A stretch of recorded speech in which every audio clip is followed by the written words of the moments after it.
We are live. Welcome back to the RINO podcast. Everybody, it's snowing. It's February. It's Massachusetts. It sucks.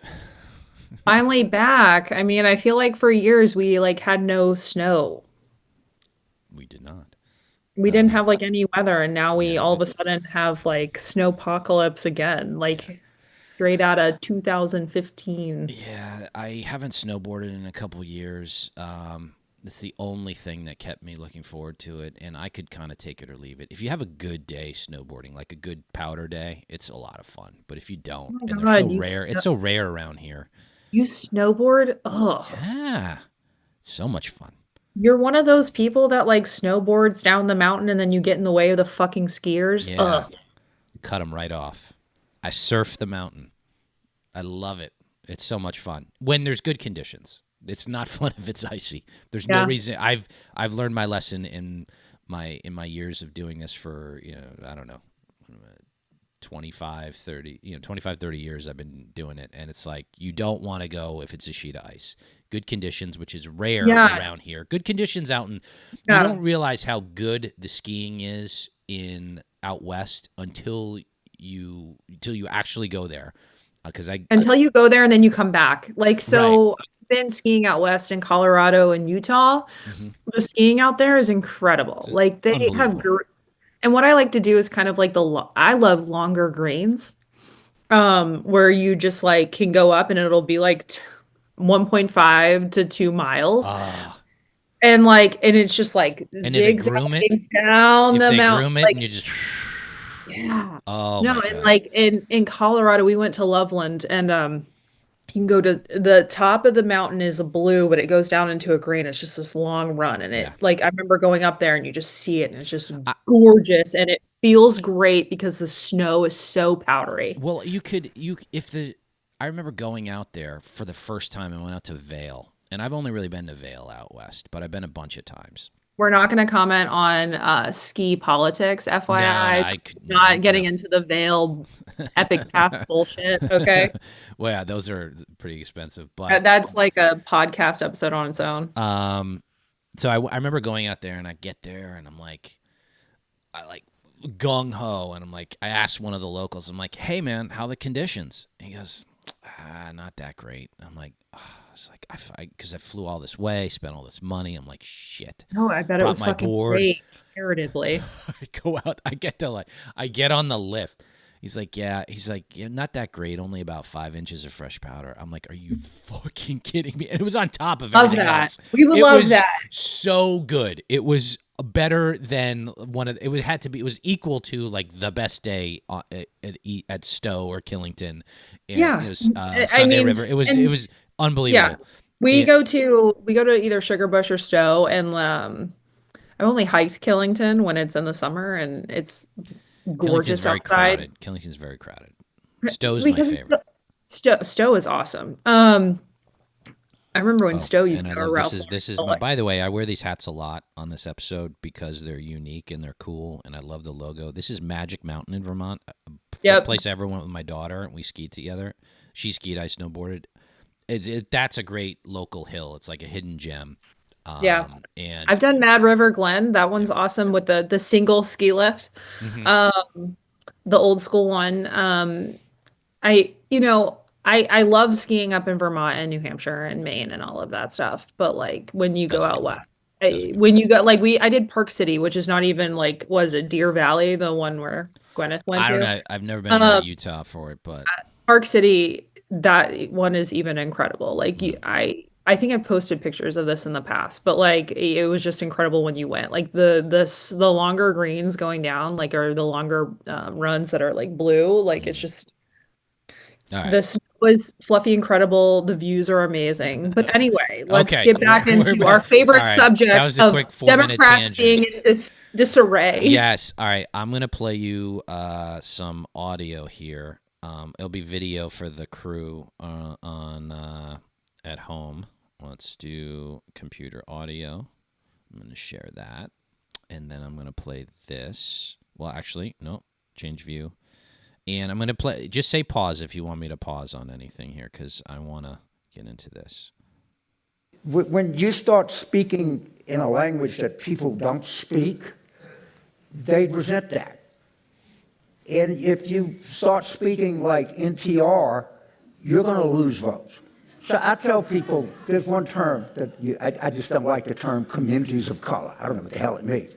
So I live in New Orleans. So they got 3 guys on the street corner. I said, hey, fellas, how are things in the community of color today? They said, what the son of a bitch talking about? Seriously, I James? bastard out of here. All right? Talk to address people like they address each other. And we started on this coded language, and we let it get away from us. And people, it hurt us. And it's what I call coastal condensation, that we know what's best for you. Don't eat hamburgers, don't watch football, don't drink beer. Guess where our young male number is going? In the toilet. All right? Because Democratic messaging, I'm sorry, is too feminine. It just is. Okay, James, I'm going to stop you right there, but So James Carville. So he's right. Speaking as a woman, he is correct, right? Like, so again, I've been a rock rib Republican. I think I voted for one Democrat my entire life. I mean, I might vote for Diana DiSalvino if she runs again. Like, that would be number 2. Because I actually do like. You would betray our rest in peace friend Anthony Amore. No, I voted for Anthony. Of course, Absolutely. but isn't it? I voted for Anthony wholeheartedly. I collected signatures for Anthony, but I know. like, But she's actually doing a good job, and she's going is. up against her own party within like this entire brick wall of the Massachusetts State House. And so she should switch right. parties. Harville, well, she should be an independent, to be quite honest. Because she's talking like an independent. She's actually talking like an actual auditor. And anyway, that's another situation we can actually talk about in the future. She's actually doing a really good job. Anyway, Carville's right. The Democratic Party and their language is too feminine. It's too girl bossy. It's too progressive. It's too nonsensical. So like when you go into, I don't know, the real world and start talking to people and you use like the language he used, like Latinx and all this other stuff, like no one uses that in real life. And it's stuff that you're trying to imprint on culture that is not real, right? Like that's the thing. It's not real in real life. I really hate when the Democratic Party really panders to me as a female because I think a lot of their stances are just emotional, manipulative crap. And I can see that's right a huge through portion it. of this. That because I can see right through it like yeah. immediately. And that's one of the reasons why I'm a Republican because, you know, I might disagree with my own party and I do on a regular basis, but at least they don't bullshit me on like what the actual issues are and where they stand on the issue. And again, Carville he's right. Like that's where you saw when Donald Trump won the edges of these demo groups voting for him, and that's what gave him the election. When you see a rise in black voters for Trump, that's because the Democrats are turning away probably one of their best and most biggest It, constituencies. You see Hispanics shifting right still. And it's over this. The Democrats overplayed their hand. He is correct. Carville is correct. And the Dems are going to laugh at him. They're never going to buck their activists that promote this well, bullshit. They, in this fact, doubled down yeah. on it since the election. This is something that Carville is correct. You're correct. Carville's correct. And when the call it female Democratic power apparatus hears this, they go, "Don't mansplain to me," and they cover their ears and they give them the finger, and they go about talking down. He actually said, I don't know, it's condescending. Cosmopolitan condescending, not condensation. I don't know what the fuck he was talking about. He's 100 years old, but he's still right. But anyway, right. But they're so condescending. This is yeah. I've noticed this and this is an affect I see it in culture beyond politics now. It's leaked into the rest of it. It's they're saying something, could be anything, and there's this tone and talk to excuse me, and it's like, They're very who do you moralizing. think you are? They're And very what, moralizing. what's bothers me is they've adopted the tone of condescension without any semblance of knowing if their argument is correct.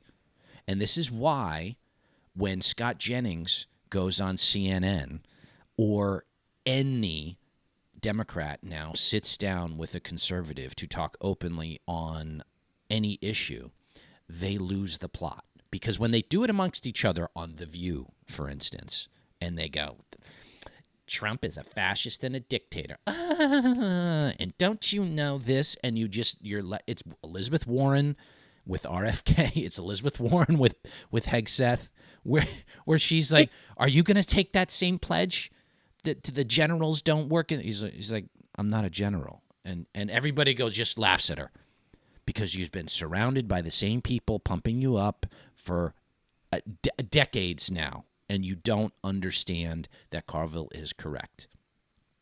And you look Yes. at you look at the congressional staffers, the Biden staffers. It's that new meme, right? Yeah. The new meme where it's like the Republican man, like just like rolling his eyes and being like, ugh. And then like the liberal woman just like yelling at them. Yeah. Have you seen it, Jeff? It's like this meme that's been going around like X and Instagram where it's just like the Republican man and he's rolling his eyes and he's like exasperated. He's like, ugh.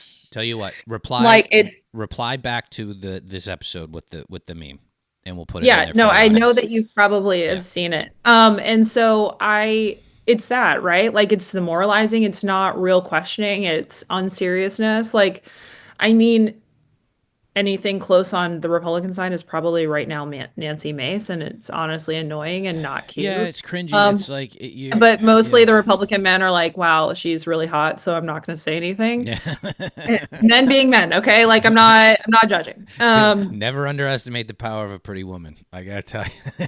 Well, it's like wild. when I made this point the other day. I was like, it was like when Kristen Sinema was on that plane and then that liberal freak like decided to get up in her face and videotape her the entire time. And when they videotaped her, they put like the camera right at her cleavage the entire time. And like all the Republican men were like, yeah, man, I'm gonna stand up for Kristen Sinema. Like, yeah, it's like that sort of like the problem I have with a lot of the Democrats in disarray, yes, their language panders to women. It's very feminized.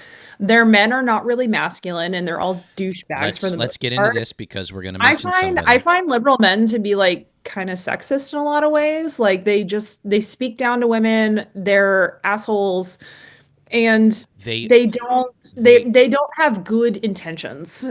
This is also leaked into the liberal men affect in the way they behave, the way they speak. Listen to Pod Save America. Yeah, they have a very feminine sounding voice. They sound. Listen to Matt Iglesias. He up talks and he talks like this every time he says a word, and that is like this Valley Girl. All right, I'm a Gen Xer. Look up Valley Girl. Google it. This affect that is leaked into the culture and is everywhere. And for the people watching this, a Valley Girl is like is a more annoying version of the Zoomer clean girl, FYI. I don't know what that means. Yeah, you wouldn't. I don't know what Zoomer clean girl means. I'm sorry. Okay, but anyway, keep going. But you have David Hogg, who went to Harvard, didn't get into Harvard. Didn't really get into Harvard. Let's be real. No. I say he went there. He didn't get in there. You know, to me, there's a difference. So and apparently his massive pillow empire that he was going to start, remember that a couple years ago, is now the vice chair of the DNC. He and, you know, who else can I think of that, like, your favorite, John Ossoff, Cory Booker, Chuck Schumer. John Ossoff is going to have a tough re-election this next cycle if Brian Kemp. And the reason why, let me be straightforward. John Ossoff he's pretty hot, but at the same time, Brian Kemp is going to probably run over him because Brian Kemp leads by example. He's a good conservative Republican. He's a great governor, and people actually like him. And so when you promote that concept of positive masculinity, like you're going to look at people like John Ossoff, who is just like meh, and realize who the better candidate is. I think that John Ossoff is going to have a very hard time in Georgia. They don't have the get out the vote apparatus that Stacey Abrams created in 2020. And again, I saw this firsthand because my sister used to live in Atlanta. And I was down there at Christmas 2020. I saw it. They're not going to have that again. And so Brian Kemp is probably the favorited candidate in the race if But he jumps in. so I saw Clay Travis talk about this week. He was on a panel with the Atlantic, and there was who's a masculine Democrat. I can think of one, John Fetterman. That's the only masculine Democrat I can think of. The rest, I think Wes Moore. I do think Wes Moore, the governor of Maryland, is a masculine Democrat, but I have no idea who that is. But okay, he still plays. That's the problem. He still plays to the feminization bullshit of the Democratic Party because that is what they're at the time. Like that's just what their messaging is. So, Like but again, very feminine coded. Fetterman is going against the grain. So the power apparatus in the And he Democratic doesn't. Party The thing is is, female. he does not vote. He does not vote against. The He does not vote against them. the Democratic power apparatus is female. Catherine Clark, Nancy Pelosi. These people are still around. They have control of it. Look at their staffers. Look how the pipeline of talent that gets fed in. The loudest voices are getting the attention. The AOCs, the Ayanna Presleys, the Elizabeth Warrens locally, Maura Healey. It's not going anywhere, and they're going to start losing a lot. They're going to keep losing a while. We're in 1981 territory, but it's going to be way better because the Democrats cannot come back to Trump is not the same as Reagan, but there are parallels. They are going to be they were out in the wilderness for 12 years till 92, and only because Ross Perot was in that race. 12 years they're out. They're going to be out for a while. I'm not going to say they're dead. Right. They will come back, but it's going to be I think a Bill while. Clinton, the thing is, it's like Bill Clinton, again, spoke to the masses. Like, the thing is that he understood that you have to meet voters where they are. And the voters where they are not, they don't like this feminization of the Democratic Party. Like, just point blank. Like, they don't like it. They don't like seeing Liz Warren going apeshit on Trump appointees or even in like some congressional hearings. They don't like seeing her scream. Like even But it's more Massachusetts, than to be that. quite honest, doesn't even like seeing her scream out of the Dickens, whatever she goes to like these things. But it's more than that. See, it would be one thing if she was screaming about something sincere and honest. She is screaming about pure propaganda that she, inside her bubble, and her staffers and the people around her, her advisors, are feeding her. Go on her Twitter page right now. Watch those videos. She is either lying or delusional with what she is saying is happening that even Trump is doing. He is not doing 10% of what she claims he is doing. Hysterical. This is Heather Cox Richardson nonsense. They believe everything that comes across their Facebook feed from far left They sites believe and accounts. I believe can't it. tell you. I mean, I have friends that like share Heather Cox Richardson's stuff, and I'm like, oh my God. It is bonkers. It is conspiratorial nonsense. It is not reality in the world until you detach that. Like, it'd be one thing if there's some serious abuse, crime, but it's all just fantasy. It's fiction, and they're freaking out over it. And people look at that. They look at what they're saying and how they're saying it, and they go, "Oh my God, they're out of their mind," and that contributes to it. So this is bad for them, great for us, but it will swing back. But it's going to be a long time because they're doubling down. Maura Healey is like, Right. They're not really getting it, right? Like they thought that once Trump was going to come in, that the swing in his approval and disapproval was going to be coming in hard and fast. And that's by the polling is not the case, right? So the honeymoon period for Trump is sticking around. His approval is the highest it's ever been. Because they're higher not than understanding that things like Doge, while they're getting, they hyperventilate in the media and like, I don't know, on their Twitter and Facebook pages, that people agree with the concept of auditing government, right? Like that's the overall thing. Like I agree with the concept of government efficiency and auditing government. And the inspector generals don't really do that. Inspector generals write reports. They still do the investigation, but there's no enforcement behind them to do anything or change anything based on that. So that's where you get lost in the government efficiency. So you have Elon Musk coming in with the tech bros because the tech bro right has kind of ascended in the conservative wing and they're here auditing the government. It's not a bad thing.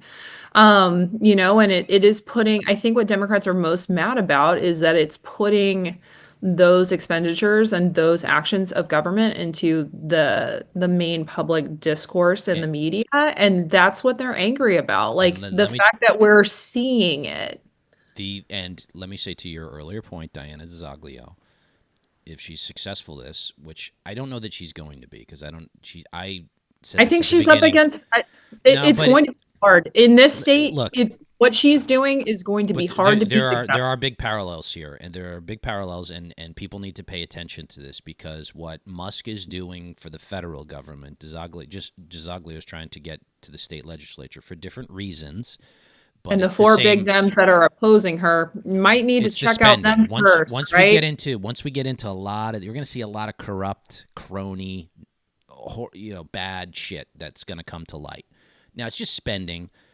The thing is, if people don't vote differently, I don't know why they're so worried about it. Like, maybe we could ride a major Republican wave here, but we're still Massachusetts, and the voters out there in too many areas will just vote D. Yeah, they're not going to suddenly vote Republican based on anything that I can't even pronounce her name. Diana Zaglio. And they're not going to start voting R based on what she puts out. Correct.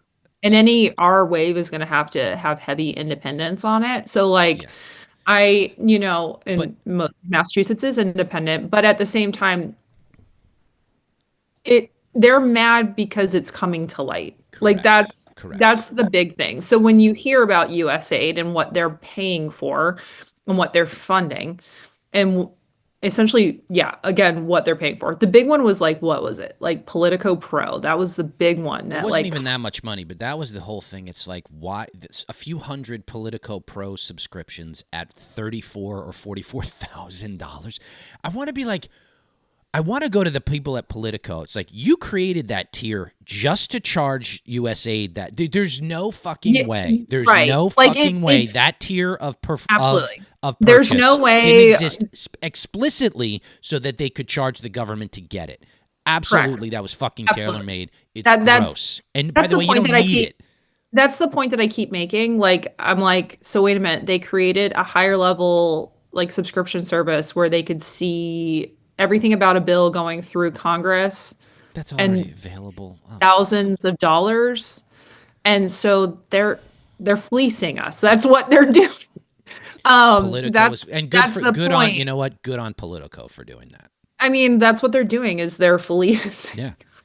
It's the $12,000 hammer. Right. They're fleecing the American taxpayer at this point because that's what's paying for this. And so it's not the fact that they're funding them. I mean, they are funding them because they're paying for a subscription service that is absolutely more than it is worth. Yeah. But that's what's going on. Like, and that's the reason why people are mad is because we're seeing these smaller things.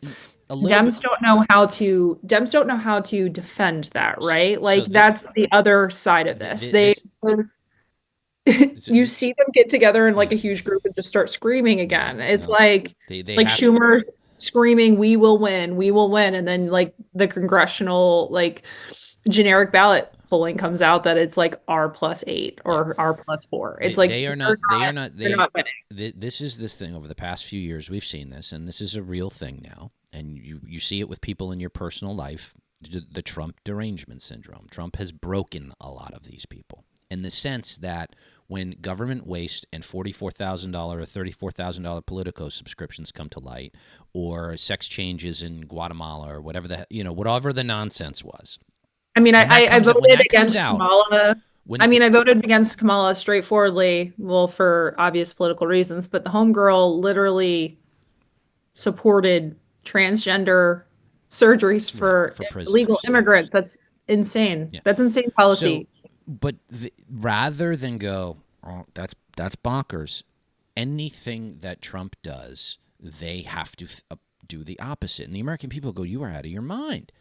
And the people in Massachusetts, too. This is like, Yeah, and we're they a state. show that they don't believe anything. Like that's the thing, that they don't believe in anything. They just believe in opposing. And so, and that's the Democrats. They've always been like this. Like again, I've been politically aware since the blue dress guys. Like it's people have to. They don't believe in anything. And so right now, in 2017, when all of this happened and I started getting back on Twitter and all of this other stuff, you could see a huge swing towards Dems because they actually consolidated and had like maybe a consistent message going into the 2018 midterm.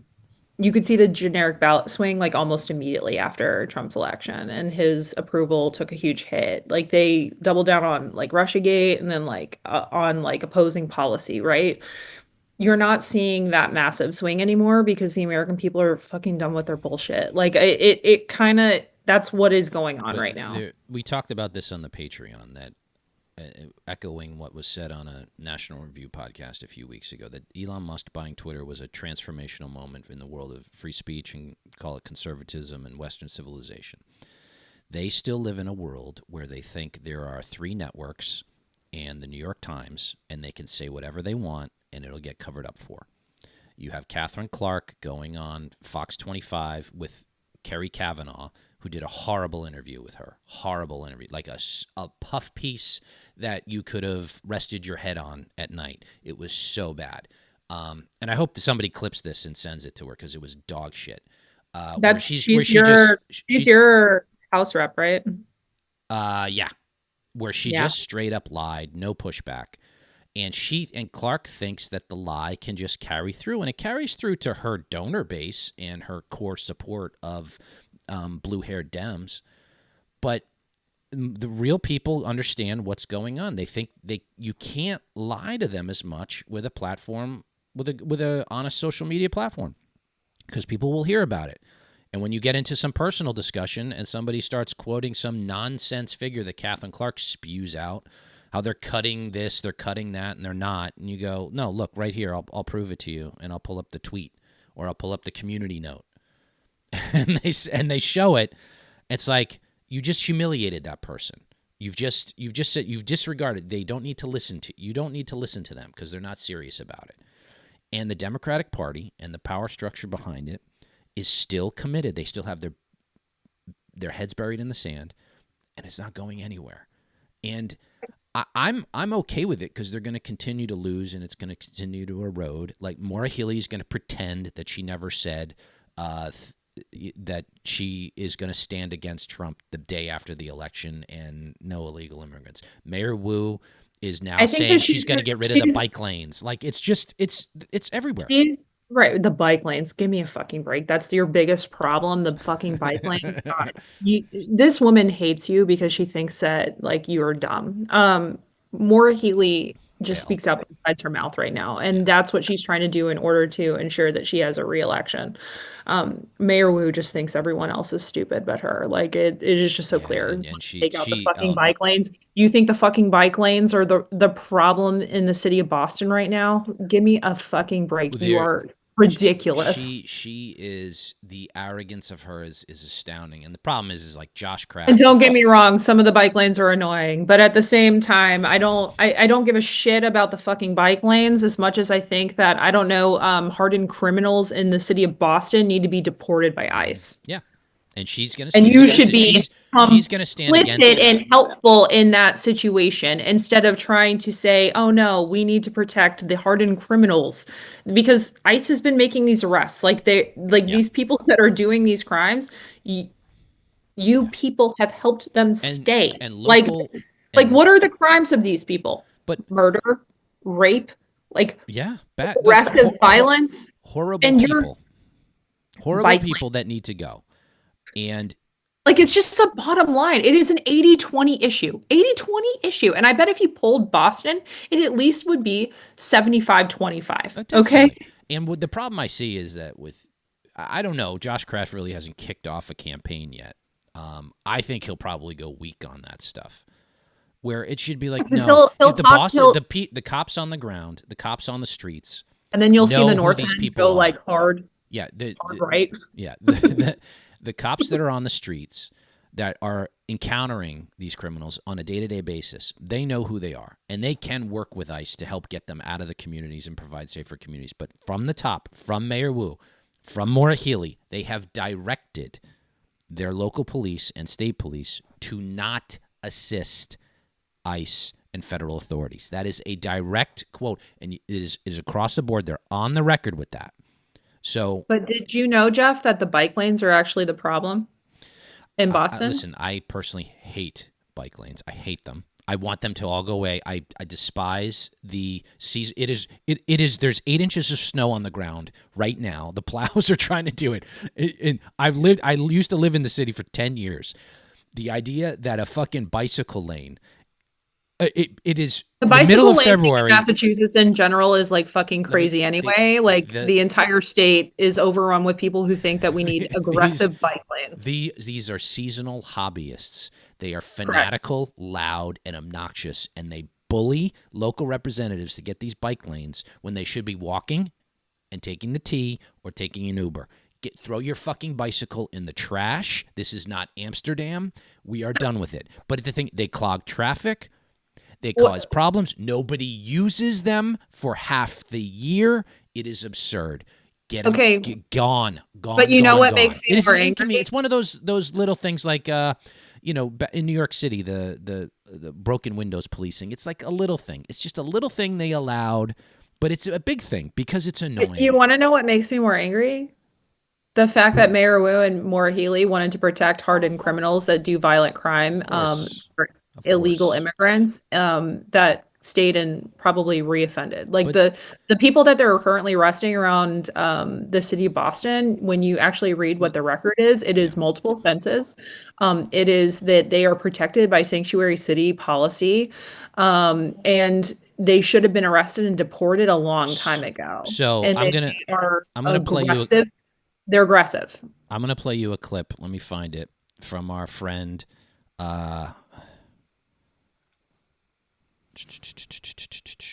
Sorry. So okay, all right. So this is good. It's a very quick clip. Let me share the audio with you real quick. From our friend at the Anti-Woo Coalition. Big Twitter following, right? So hopefully you can hear the audio on this. Let me do this. And let me do this.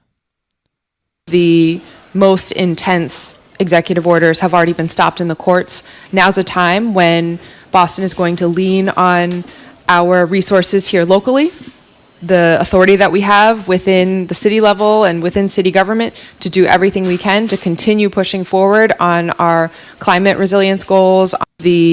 So they cut it off. There's other things that she mentioned there, right? You caught that, right? It came through to you? The climate bill. But notice what she says first. Climate resiliency goals.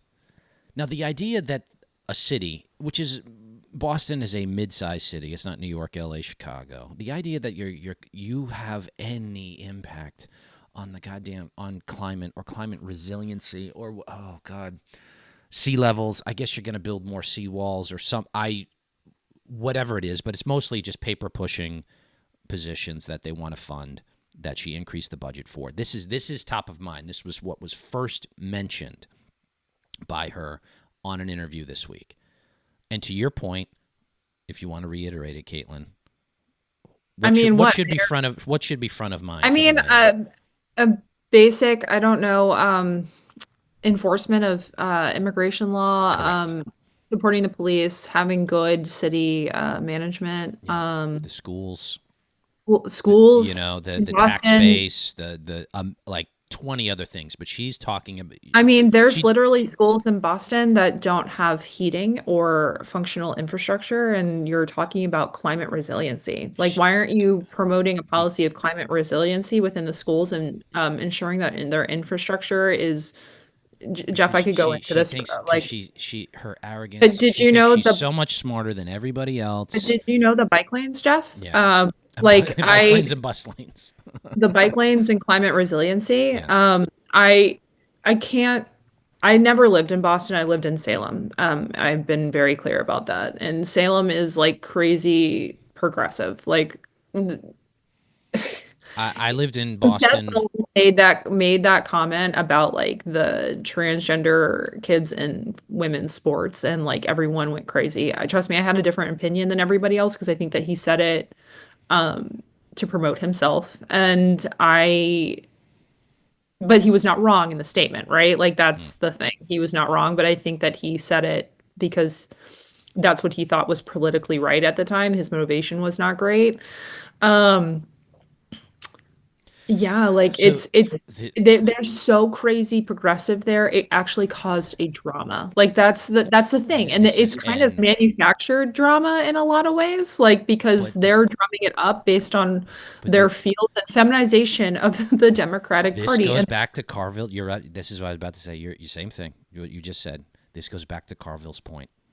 This goes back to Carville's point. This is bonkers stuff. Unserious, hysterical nonsense. yeah. And until you vote for other people, until you primary them and get them out, get back to I mean, business, get back to in serious Salem, stuff, it's going to in Salem, that's continue. not going to happen. Essex County, maybe, like his Mm, congressional district, maybe. yeah, He might have a good challenger next time around, so to speak. yeah.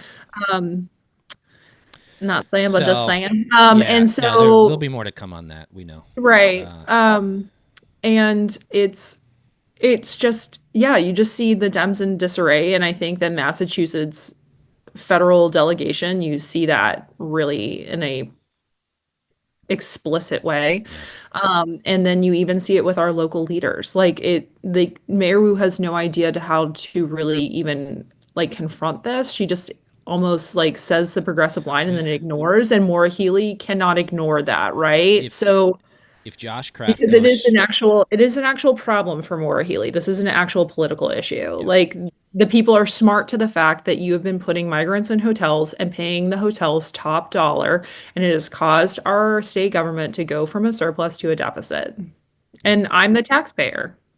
Bottom so line. there will be more to come on those elections. The one in near term is Josh Kraft. I strongly suggest he goes. He doesn't have to yell, but he goes hard and serious about the order of priority of issues in the city. Yeah. And if you don't, like, then there'll be no comparison. There'll be no contrast, and Wu will get reelected if you're serious about it. So be serious about it. If I were Be Josh different. Kraft, Be different. if I were Josh Kraft, I would be straightforward about the state of the Boston public school system and the infrastructure within the city. I'd Yeah. be straightforward about, again, prioritization of the issues with Mayor Wu. I would be serious, and maybe I think the good liberal way to address like the immigration stuff is that we're not a sanctuary city anymore, Mm-hmm. and we believe in pro-immigration policies, but illegal immigration is still illegal, and we support Yeah. And you will get federal you federal law enforcement in dealing with what they need to do. But you can still be pro-immigration on the tail end of that. Like the argument can be made. The Dems just they're so beholden to activists, they can't make the correct. even But moderate position. And when that's why they're so crazy about it. when when Kraft, if he does do that, and he should do that, and if he does do that, he will get pushback from the loud, obnoxious people who are very small. They're The a very former small minority. Monkeyverse Yeah. people, like they're a loud minority.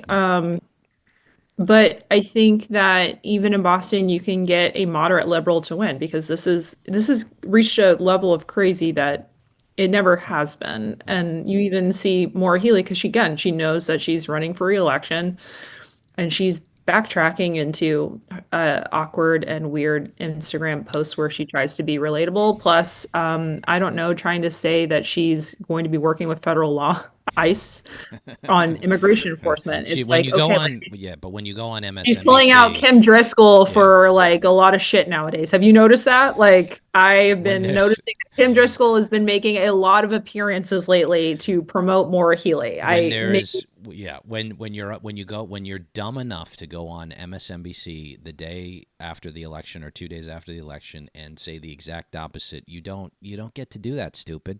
Like, the instincts on these people are just baffling because they know that they shouldn't. It's like, well, on some sense, but do they never stop themselves from going on MSNBC 2 days after the election to begin with? Like, no, you shouldn't. You should know. Okay, let's read the tea leaves. All right, let's go on to something equally as the RINO Catholics. as tame. All right, Pope Francis. Now, Pope Francis came out with an edict or statement. What did he come out with? Criticizing Trump for mass deportations. By the way, I didn't read it, so I'm speaking out of ignorance. So Francis, notes. right, because this is a lot of like higher level like Catholic politics because Francis, a lot of people to explain Catholicism and the hierarchies within the church. Let's get The Pope is at the top, and Pope's he at is the top. the Pope's at the top, and he is considered. This needs to be said. He is considered infallible in dogma, but he is not without sin or error. Okay, so like we need to make that decision, or we need to make that distinction. Sorry. So JD Vance is a convert to Catholicism. He actually went through his like adult rites into the Catholic Church at the same church that my nephew was born or baptized at As did I. in Cincinnati. And so it's I think a Dominican church. And he's made some statements about his Catholic beliefs and how it aligns with his politics. Again, it's not unheard of Catholics voting for a certain party based on their political beliefs. Like Well, Catholics used to vote Dem like crazy for decades. Because that's an interesting dynamic there because They essentially ignored but the way abortion for the welfare state but because they think of it as Catholic charity. There- That's really what it is. there are a lot of Catholics, definitely in the Northeast, that vote Democrat still. Like because they just sort of push the pro-life abortion question aside, and they believe that they believe in charity, but they want a big welfare state, which is weird because it's not charity. If they're taking it from you, you have to give it, or they believe that the poor should be helped and that the government should do it, so that there's a lot of. They're allowing the government to take off the charity aspect for them. Like that's essentially what they're doing. So like when you are a Catholic, you're supposed like you give to your church because it helps fund the church and probably Catholic charities, right? And you should be doing it. Mm-hmm. Sorry, that is my sister calling me and I just hung up on her. Anyway, I just lost my train of thought. You That's should be okay. giving You should give to charity, giving but- to charity out of the goodness of your heart instead of kind of voting for the government to have to force it onto people. Yeah, turfing it is not noble. But liberal Democrats think of it in that way. And so it's easier to vote to take somebody else's money to give it to the poor than to give your own. So they do that. yeah, and so that's what they're doing. So JD Vance And again, JD Vance is like the type of Republican that kind of supports the welfare state, right? Like that's the thing that Which is has one of been my our it's one of my biggest disagreements with. Yeah. criticisms of JD Vance. Yep. My biggest criticism of the Catholic Church right now and what Francis did is basically, so JD Vance did this this Twitter post about Ordo Amoris, which is like the kind of like ladder of like what your priority should be as a Catholic. And it comes Right. from like St. Augustine, and Mhm. it's very Thomist because he, more did a Saint Thomas Aquinas did a lot of like philosophical writing on it, like the ladder of love. So like essentially it comes from the good the story of the Good Samaritan, Mhm. along with maybe philosophical beliefs on, what Aquinas kind of talked about was you should love your family and that family unit first, and then that kind Mhm. of pushes you out into caring for your good Samaritan. Because if you take care of your household first, and that this is a Right. biblical, it does have a biblical statement that is outside of the Good Samaritan parable, but It's also demonstrably true. right.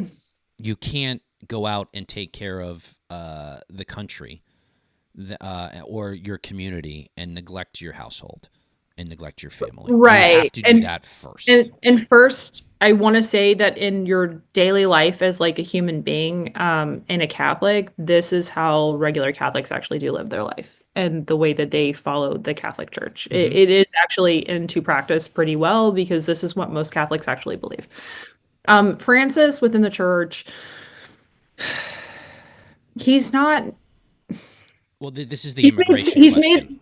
he's made a lot of mistakes, okay? So like within the church, he's not exactly well regarded amongst a lot of the cardinals because he kind of runs the church in very much an iron fist kind of way for being so progressive, okay? And so I I don't really like Francis, to be quite honest. I think again it's another a political priority question of what are his political priorities as the Pope of the Catholic Church and like the head of the Vatican. His priorities are as messed up as what we talk about with Elizabeth Warren, Mayor Wu, Yeah. more. So And so where I where I want to get to this on it, because it's like, it does get into the immigration question, yeah, it's right? that's So really like, the essential one. It's like, can and you deport somebody who's in your country illegally? And And the answer is yes, because Francis has actually spoken on this and said that the church is the answer really is yes. The problem is that Francis, because he wants to make a political statement, has been undercutting what he has previously said. So he's being inconsistent. He has said that a sovereign nation has the ability to protect its borders, but when it comes to deportations, that's a questionable, debatable issue. And now he's yeah, taken a hardline stance, and he's taken that hardline stance because of politics, right? right. So like, and that's where you see a lot of more criticisms of Francis. And he's doing this specifically because JD Vance came out and said it. I think that there's like a deep hatred of like these cradle Catholics in the church. It's Wait, honestly, I find it to be hatred of or hatred by? hatred by, Okay. sorry, hatred by cradle Catholics to adult converts because Well, hierarchy. I don't know. And it's hard because there is a line, right? Like I think that a lot of adult converts go really hard in the church, and They do. when you convert as an adult, you can kind of intellectually and academically study what the Catholic Church believes in, and so Hmm. you tend to be more conservative because you choose that Hmm. our religion based on that traditionalism There are many compared to there the there are progressivism of the Protestant there are denomination. many cradle Catholics who do not understand how conservative Catholicism actually is and have gotten it twisted throughout their whole lives that it is in fact some liberal institution because quite honestly in the 60s, 70s, maybe in the 80s there were a lot of liberal priests. Right. Now those liberal priests eventually became senior members of the church, right? Bishops, cardinals, etc., and eventually you have a pope, right? So it's the culture impacts these things just as much as the dogma does for the human element of it. Me personally, I didn't read the statement, so I'm going by what your analysis on it. I don't think that it is some sin to deport people from your country who have entered it illegally, and that's essentially what it I comes think down to that now. the United States is a sovereign nation. We have a right to enforce immigration policy, But does and it the is not civil. I mean, the Pope now. does the So does the the borders are the borders are has gone on Fox News, and he has talked about being Catholic. It's Tom Homan, and okay? which we have talked about on the podcast before, because Jeff and I have seen him speak in real life. He Um, went on and on and on and on yeah, at that and convention. trust me, we had many criticisms of Mr. Homan. Um, I mean, just and his so speech was like 40 minutes too long, but okay. Yeah, exactly. Yeah. Like you and I were sitting there like, what the fuck, man? Come on, wrap it up. Wrap it up. Yeah. And so um but at the same time, like again, like these are these are laws of a sovereign nation. In the same way the Vatican is technically a sovereign nation. Can I ask a And question of you? Do you yeah, know this? okay. Is it a I have been sin? to the Vatican. No. Is it a sin? Did the Pope say it's a sin to deport? Like, is it? I think he said it was akin to it or something, like it Okay. was a questionable action. Because I don't know I'm hearing, entirely. I I don't see. remember. I think he may have said it in one statement, but then like his inconsistency is a problem. Yeah. The I've seen it from prominent Catholic converts or prominent converts. It's like, well, but the Pope said it, so you got to agree with the Pope. It's like, wait, hang on. I have to twist. I have to change my position on immigration because the Pope said so. And if essentially, I think a lot of the Catholics I saw, and this is a real Catholic Twitter argument here, and I think I a should lot be of more people. knowledgeable, but they were like, yeah, he said it. You should. What? Because all right, you know what? No, I'm not. By the way, just no, I'm not. I'm not changing my position, and I'll go to reconciliation. So there you go. And How's that's the that? point. Like How's that? that's our mechanism, right? Yeah. And so in my personal opinion, like I'm personally just embarrassed by the Catholic Church right now and all of this political bullshit that's been happening and him trying to get into a fight with American elected leaders.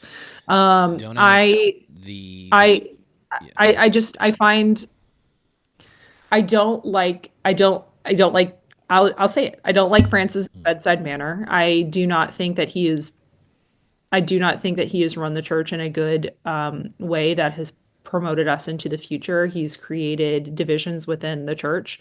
And I think the open hatred of the converts is like pretty crazy to me. You're gonna have to either reply to this episode or send it to me. I want to know who the open head, because as an adult Catholic convert, I want to say bring it. Like I just don't think that you're providing good leadership, and that doesn't yeah. mean that I hate like, and that's the other thing about this. Like you can criticize the Pope. It is not sinful to criticize the Pope. It is anything but that, because I love the house, right? Like I want the Catholic Church to be the best that it can be and be a good theological and spiritual leader into the future. But right now, Francis is not providing that good leadership, and it's not sinful to say as much. And what Francis and the members of the church and prominent Catholics should understand, it's like we should want a government with more Catholics, not Yes. not a Catholic government, not a Catholic, because a Catholic government is a whole nother ball of wax. And I would the church prefer is less always Protestants. yeah. Let's be real. The church has always been weird about immigration. In my mind, that has always been one of the, call it, softer spots where they've been a bit more flexible on it.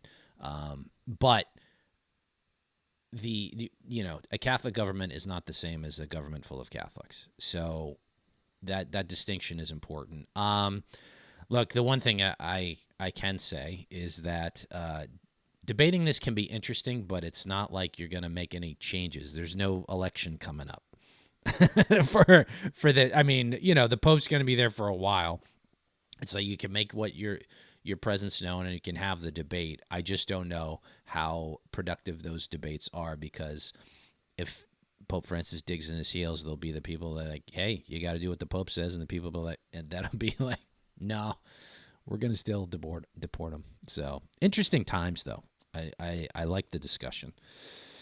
All right, the Dems are in disarray, and the Catholics are debating each other. Yes. So that's it for this episode. Head on over to the Patreon, where we did a good deep dive into Ashley St. Clair and Elon Musk, and right wing versus conservative in the latest paternity battle that has taken place on Twitter openly, which is very weird.